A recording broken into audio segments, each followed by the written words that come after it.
Imagine living in a prison where the walls are invisible, where you desperately want to connect with others, but an invisible force holds you back. You're not locked in by bars, you're locked in by fear. And the worst part, most people don't even know this prison exists. Today we're talking about one of the most misunderstood mental health conditions, avoidant personality disorder.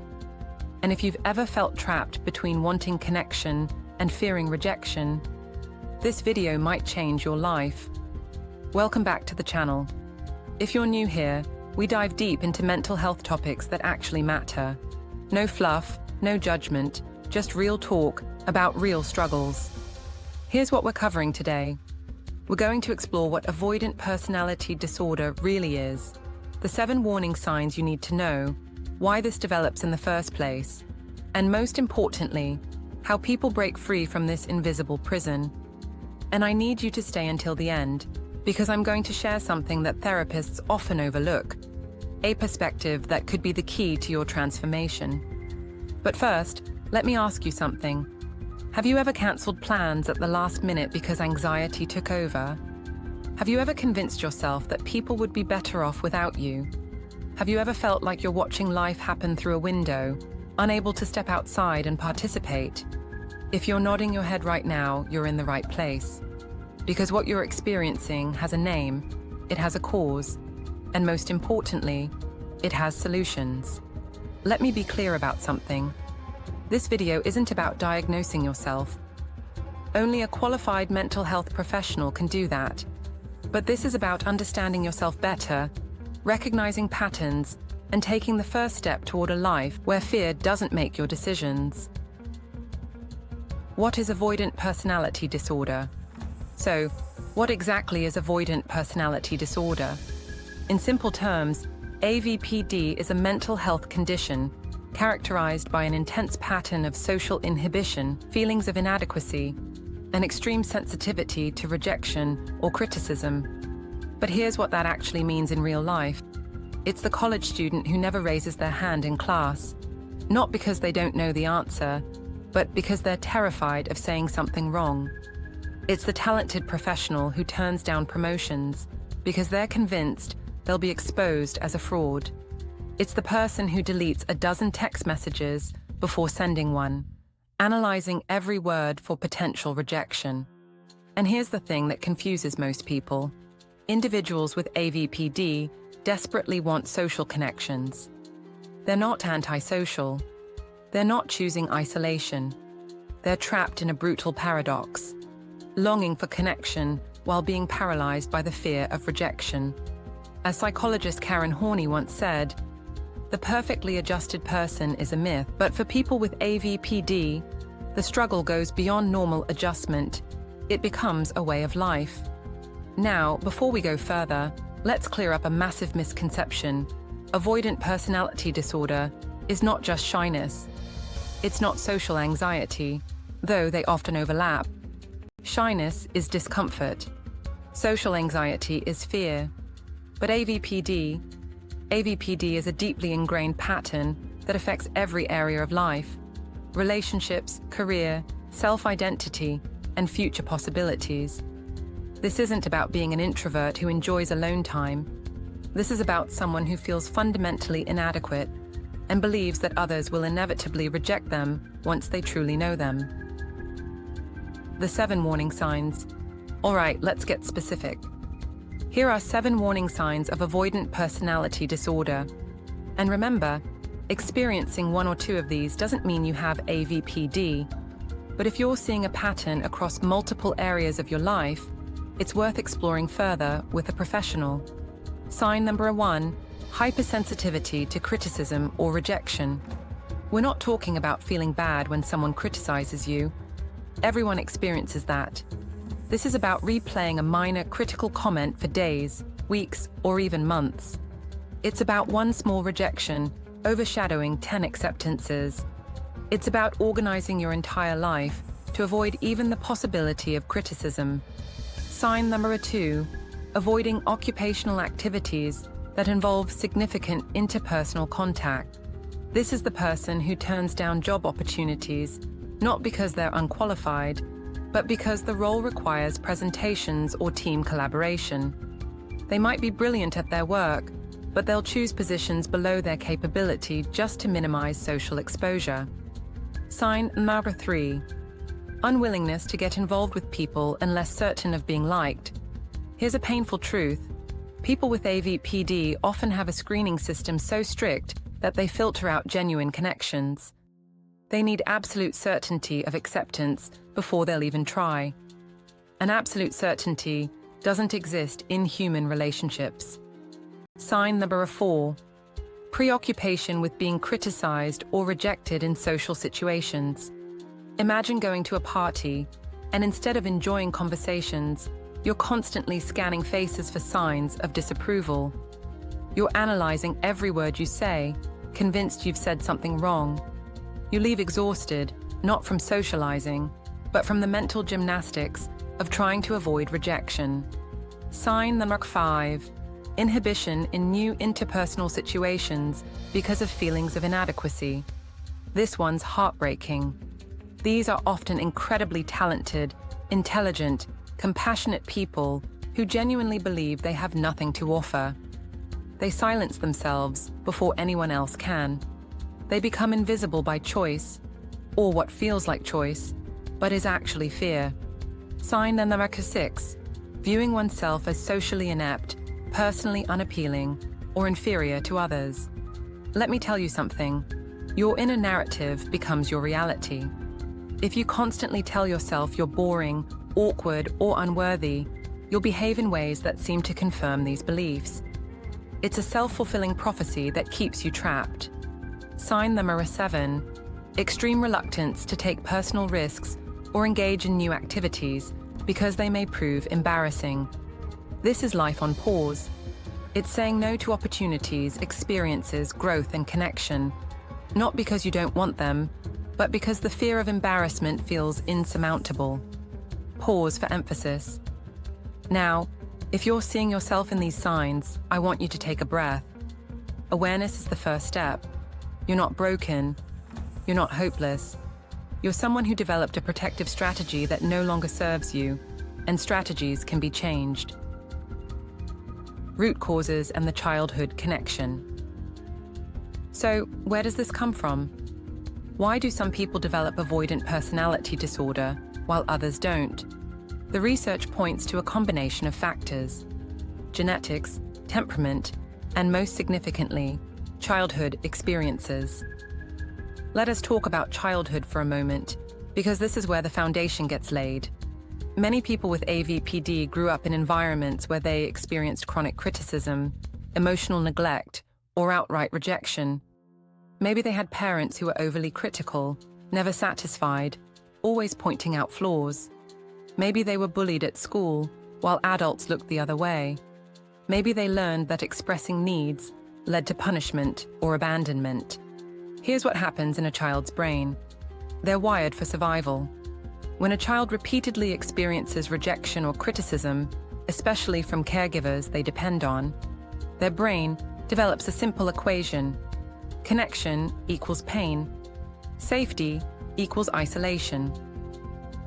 It's not a conscious choice, it's an adaptation. Dr. Bessel van der Kolk, author of The Body Keeps the Score, explains that trauma isn't just about what happened to you, it's about what didn't happen. For many people with AvPD, what didn't happen was consistent emotional safety, unconditional acceptance, and the experience of being valued just for existing. Let me share a real story. We'll call her Sarah. Names and details are changed for privacy, but the experience is real. Sarah grew up with a mother who suffered from untreated anxiety and depression. Her mother's love was conditional, dependent on Sarah's achievements, behavior, and ability to not cause problems. Sarah learned early that being seen meant being criticized, so she became invisible. In school, Sarah was brilliant but silent. She had so much to say, but kept it locked inside. She made herself small, hoping that if she didn't take up space, she wouldn't be criticized. By her 20s, Sarah found herself completely isolated. She had a job she was overqualified for, no close friends, and a belief system that told her she was fundamentally unlovable. But here's where the story gets important. Sarah eventually sought therapy, and slowly, painfully, courageously, she began to challenge the narrative that had run her life. The work wasn't easy. There were setbacks, but over time, Sarah started to recognize that the voice telling her she was inadequate wasn't truth. It was an echo of her past. This is the key insight I want you to grasp. Avoidant personality disorder isn't about who you are.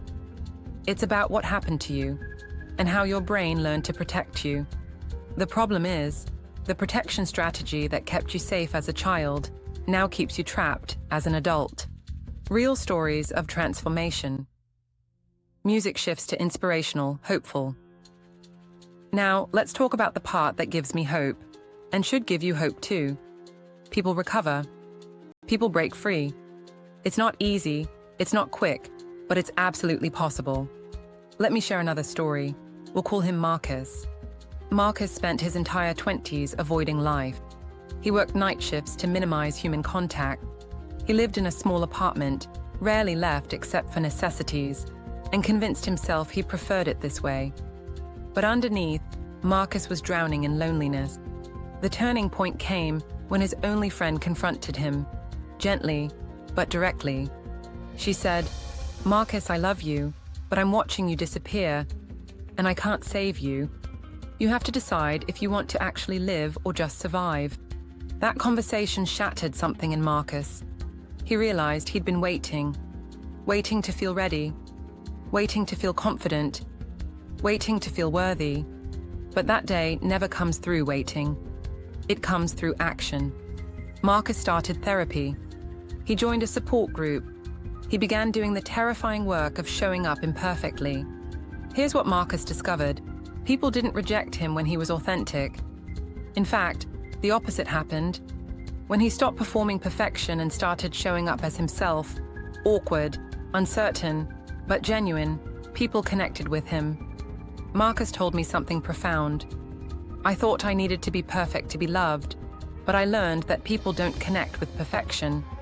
They connect with humanity." Today, Marcus has a small circle of genuine friends. He's in a relationship. He still has moments of anxiety and doubt, but they no longer control his life. Or consider Rachel, a woman who spent years convinced she was unlovable because of childhood trauma. Through EMDR therapy and gradual exposure, Rachel learned to separate past experiences from present reality. She started small, saying hello to neighbors, joining an online book club, eventually attending in-person meetups. Each small step built evidence against her core belief that she was fundamentally inadequate. The pattern I see repeatedly is this. Recovery happens when people stop waiting to feel different and start acting differently despite the fear. As Eleanor Roosevelt said, "You gain strength, courage, and confidence by every experience in which you really stop to look fear in the face." That's exactly what recovery requires. Looking fear in the face and choosing connection anyway. 15, 14, 30, breaking free, your action plan. Music becomes energizing, empowering. All right, let's get practical. If you recognize yourself in this video, what do you actually do? Step 1, seek professional help. I can't emphasize this enough. Therapy, particularly cognitive behavioral therapy, schema therapy, or psychodynamic therapy, has shown significant effectiveness for AvPD. A skilled therapist creates the safe relationship that allows you to challenge your beliefs and practice new behaviors. And here's the truth. Asking for help isn't weakness. It's the bravest thing you can do. Step 2, challenge the narrative. Your brain has been telling you a story. You're inadequate. People will reject you. You're not enough. Start treating these thoughts as opinions, not facts. When you hear that inner critic, ask, where's the evidence? Is this true, or is this fear? What would I tell a friend having this thought? Step 3, practice graduated exposure. You can't think your way out of avoidance. You have to act. But you don't have to do it all at once. Start with micro-challenges. Make eye contact with a cashier. Send a text without over-editing. Share one small opinion in a meeting. Each small action builds what psychologists call self-efficacy, the belief that you can handle challenges. Step 4. Build self-compassion. This is the game changer that many people overlook. You've been your harshest critic for years. It's time to become your own compassionate friend. Dr. Kristin Neff's research on self-compassion shows that treating yourself with kindness, especially when you fail or feel inadequate, creates the safety needed for growth. Talk to yourself the way you'd talk to someone you love, because you deserve that same compassion. Step 5. Find your people. Connection heals, but you need to find the right connections. People who are safe, authentic, and accepting. Support groups, online communities, or group therapy can provide practice in a lower stakes environment. You're not alone in this struggle, and connecting with others who understand can be incredibly validating. Step 6. Be patient with the process. Recovery isn't linear. You'll have good days and hard days. You'll take steps forward and sometimes steps back. But here's what I want you to remember. Every time you choose courage over comfort, you're rewiring your brain. Neuroscience shows us that the brain can change. Neuroplasticity is real. The patterns that feel permanent can actually shift. It won't happen overnight, but it will happen if you keep showing up. As Carl Jung said, "I am not what happened to me, I am what I choose to become." You are not your disorder. You are not your past. You are a person with the capacity for change, growth, and genuine connection. Music becomes warm, uplifting. So let's bring this all together. Avoidant personality disorder is real, it's painful, and it's often invisible to everyone except the person experiencing it. It's the prison with invisible walls, where you long for connection but fear rejection so deeply that you isolate yourself instead. But here's what I want you to walk away with today. This doesn't have to be your forever story. The beliefs you carry, that you're inadequate, unlovable, destined to be rejected, these are not truths. They're wounds, and wounds can heal. You deserve connection. You deserve to be seen. You deserve to take up space in the world without shrinking yourself to avoid criticism. The path forward isn't about becoming perfect. It's about becoming brave enough to be imperfect and show up anyway. It's about recognizing that the fear will probably always be there in some form, but you can do things even while afraid. And most importantly, it's about understanding that your past shaped you, but it doesn't have to define you. I want to leave you with this thought. Right now, somewhere in the world, someone is experiencing the exact same fears you are. They're also wondering if they'll ever break free. They're also questioning whether they're worthy of love and belonging. And the answer is yes. You are. They are. We all are. Connection is your birthright. It's time to reclaim it. Find 3016 Call to Action. Music fades to gentle background. If this video resonated with you, I need you to do 3 things. First, hit that like button. It tells YouTube to share this with others who might need it. And honestly, your story matters. Your struggle matters. Second, drop a comment below. You don't have to share your whole story, but maybe just one word, one feeling, one takeaway. When you comment, you're not just engaging with the algorithm, you're reminding someone else reading the comments that they're not alone. And third, subscribe and hit that notification bell, because we're going to keep having these honest conversations about mental health. No stigma, no shame, just real talk about real struggles.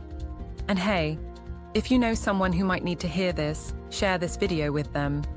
Sometimes the bravest thing we can do is reach out and say, "I understand. I see you. You're not alone. Thank you for being here. Thank you for having the courage to explore these difficult topics. And remember, you are so much more than your fears." I'll see you in the next video. Until then, be kind to yourself.